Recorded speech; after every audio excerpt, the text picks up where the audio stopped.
Hey guys, my name is Keely and welcome back to my channel.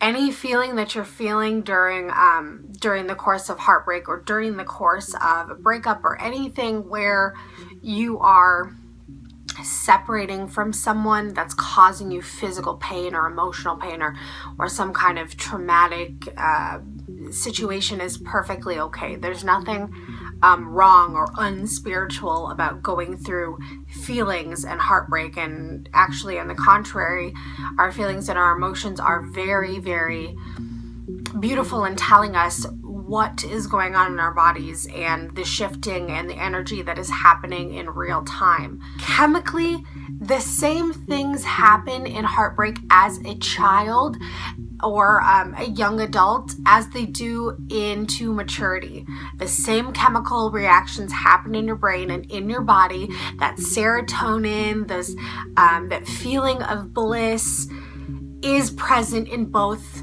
ages. So if you're young and you're experiencing a loss of a crush or the loss of your boyfriend or your girlfriend or whatever, that's okay.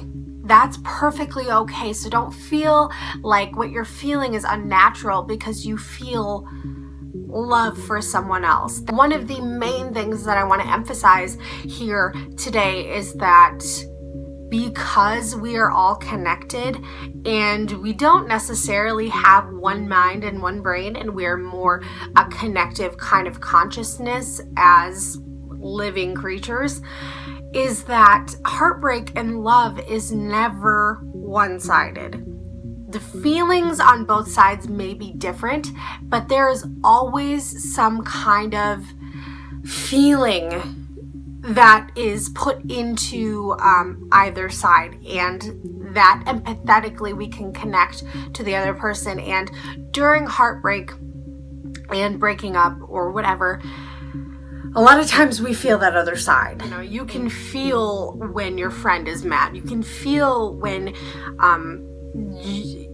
someone is happy or someone is sad without necessarily having to have a full-out conversation with them.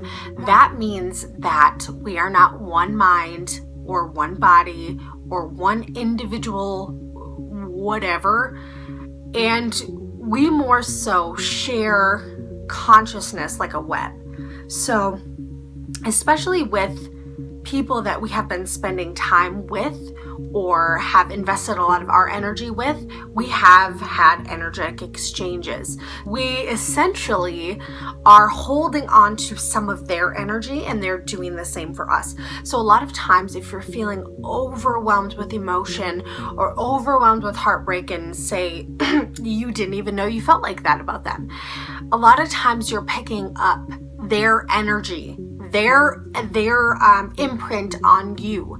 And there are a lot of things that you can do to remove this type of energy from your auric field. But you could erase what they remembered about you. So this is where the stereotypical cutting my hair. So they remembered you with long hair, so cutting your hair or dyeing your hair or rearranging the chi in your bedroom, because when they think of you, they are remembering and imprinting and putting energy into the reality of you two being together, and the memories and all of that stuff connected to your bedroom. So over the course of this time that you guys have been together, you have experienced and created memories within a reality, and reality changes all the time. But during a heartbreak, a lot of times our minds go to the place that we have created with that other person, the memories or the this or the that, and it is crucial to start creating a new routine when you've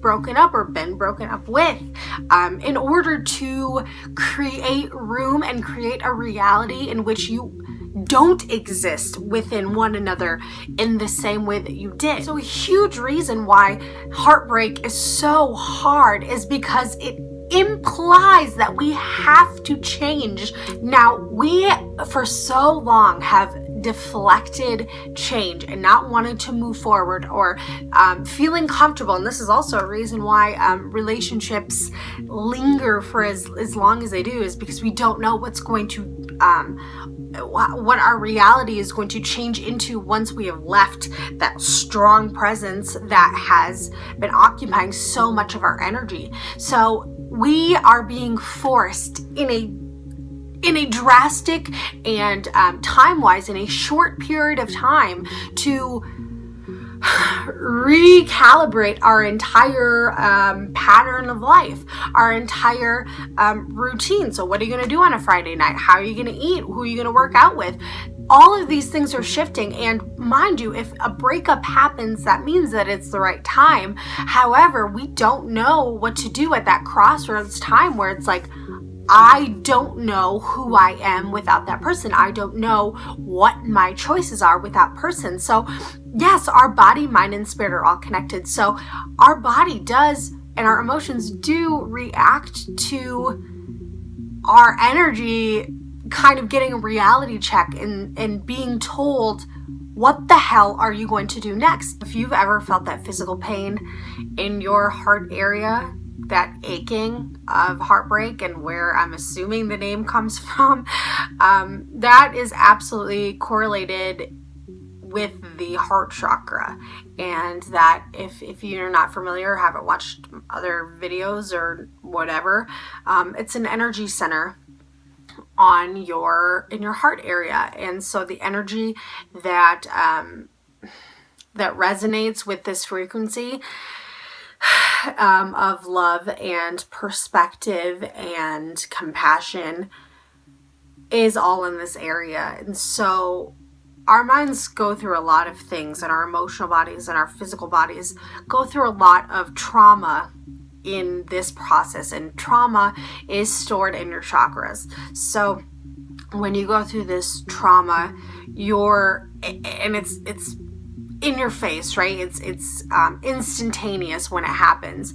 And so you get this huge wave of emotion, all centered around love, romantic love, or emotional love, or wanting to change someone for the better, or perspective in general. Your heart chakra gets a huge flooding of emotions, and that's what's going on here. So you start going through on an energetic level, kind of a connection to your spiritual beliefs, or your core beliefs, or subconscious beliefs that you're not even aware of.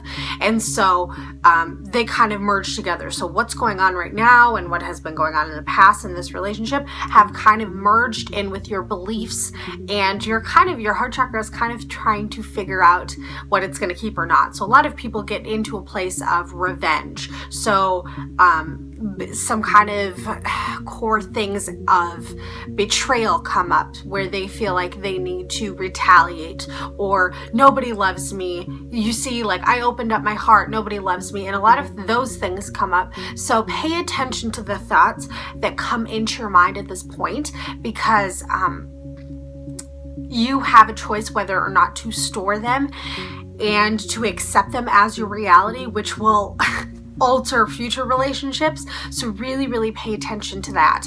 Also, the heart chakra is all about perspective. And if you think about what happens when you're in love, you kind of gain this complete and naive, complete acceptance for whatever it is they are, whether it's a positive trait or a negative trait. It's beautiful to you. It's accepted. So your heart chakra during love is wide open because that compassion center is open. So don't, by your thoughts and by your beliefs, don't let that close off just by what you're feeling in the moment. Again, whatever it is that you're feeling in this moment is perfectly okay. There is always a time to sit and cry, or to sit and experience the emotions, because they're trying to tell you something. We are creatures of wanting to stay in a safe place. That is our wiring. We want to stay safe. And so anything from the past, whether it's a positive or a negative trait, seem like they're safe because we're familiar. So we know how to kind of bob and weave, whether it's positive or negative. So your emotions aren't negative. There's nothing wrong with feeling overwhelmed with hurt or anger or fear or feeling unsure. There's nothing wrong with any of those feelings. But in heartbreak, and I think most of us can say there's a point where we feel those emotions, and then there's kind of a point in us where, okay, we felt all of these emotions. There's kind of like a waiting period, a time period. And after that time period, we have kind of like a facing yourself moment where you go, okay, I felt all this. Now what's my choice? That doesn't mean that the emotions still aren't going to linger and be there, because the energy is still present in your life. So after the period of those strong emotions, and after you've reached that threshold of, all right, so I'm getting up out of bed, I'm starting my day, I'm going to participate in life today. There are a few things that you need to kind of look into, because this will bring the gratitude portion, which brings the abundance and the physical manifestations. So you need to start looking at what were the lessons that you learned in this. And I know that the feelings are still raw, but at least you've kind of gotten a little bit more of a clear-headed perspective. What are the lessons that you're learning from this? What are the habits that you saw yourself involved in with that person that can be changed? What are the habits in that person, positive and negative, that you're going to maybe carry with you into the future for your standards, or what you're looking to hold energetically, or what you want to remove energetically? What kind of situation are you looking to bring to the forefront? You can kind of create any kind of frequency depending on what you want to bring with it. Is there anything that you did well during that time period, or anything that you honored that you really, really enjoyed about yourself? Maybe trying new things or listening to different kinds of music. Is there anything that you want to take from this? Now, after this is all finished, what I would suggest is just honoring that person, because they were in your life for a reason. Whether it was, I don't care how traumatic it was, I don't care how crazy it was, it made you stronger for some reason. It gained your perspective. You helped them grow in a way, so you did your part. This was something honorable. I don't care how scary or terrifying it was, or heartbreaking, or long it was, or short it was. I don't care. There was something that shifted in you, and you shifted for another individual. So that is something to be honored. So take the time to honor the growth in that. And out of all of this, you have gained a wiser perspective and a broader mind, and that's all that we can do in our lives, is expand. And no matter how difficult or how painful that is our role. So good job. I love you guys. I will see you later.